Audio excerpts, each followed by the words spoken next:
Is the North Georgia carpet industry responsible for water pollution showing up across the state line into Alabama? Good evening, I'm Calvin Sneed. And I'm Kim Chapman. First, let me give you an idea of the area that you're looking at right here. Up at the top in the pink, that is Chattanooga, where we are. And this map, of course, is brought to us by the Catoosa River Basin Initiative. Okay, as we said, that's Chattanooga, and this right here is the Georgia-Alabama state line. Now, where this red dot is the Loopers Bend wastewater treatment plant located between Dalton and Chatsworth. That's right, and where this line ends, this red right here, that is Center, Alabama, and that city filed a lawsuit accusing the carpet companies of releasing toxic chemicals into the water. Kayla Strayer has been spending the day looking over this lawsuit. She joins us now live in Dalton with the latest. Kayla. Yeah, Calvin, Kim, this is the Contaminating River behind me in Dalton. Water from here in Dalton ends up in some of the Alabama water supplies, even 70 miles downstream. Center, Alabama has filed a lawsuit that they say the water is coming from here contaminated, and it's known to have high levels of chemicals known to cause cancer and other diseases. Now, as of right now, they do have to pay to get their water from another source. They want the carpet plants to fix that problem.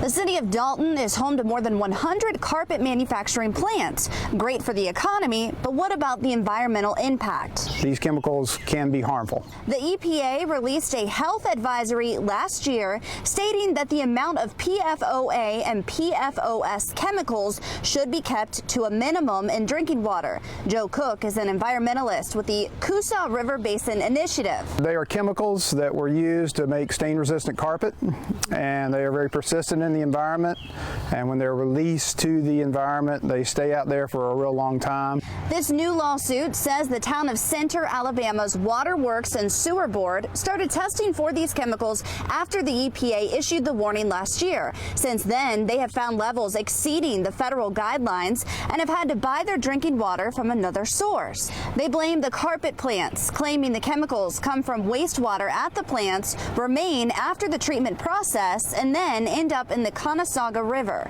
Cook says it's a property rights issue. If somebody upstream does something to the river that harms my use and enjoyment of that river, do I have the right to ask them to pay to fix the problem? Cook has studied this area's river system for decades. He says the water here is actually much better than it was 20 or 30 years ago. Tremendous strides have been made in the Dalton area in treating the wastewater that's coming out of the carpet facilities. Junior Robertson agrees with that. He lives across the street from Loopers Bend wastewater treatment facility where that carpet plant wastewater is treated. He's also worked in the carpet industry for nearly all of his life. May have in years past, but I would find it hard to believe these days with as much restrictions as on all the plants and stuff here in Dalton to keep it from happening. The EPA's out here all the time, checking stuff. Now, the carpet companies that we reached out to today did not have any comment on that latest lawsuit. However, we did find several of them responded to that earlier lawsuit from Gadsden, Alabama in federal court. And that response, Shaw Industries denied the PFCs that they use end up in high levels of their wastewater. Now, you can see a copy of the lawsuits on our website, NewsChannel9.com. Of course, we'll keep you updated with any new information as this case continues. Reporting live in Dalton, Kayla Strayer, News Channel 9.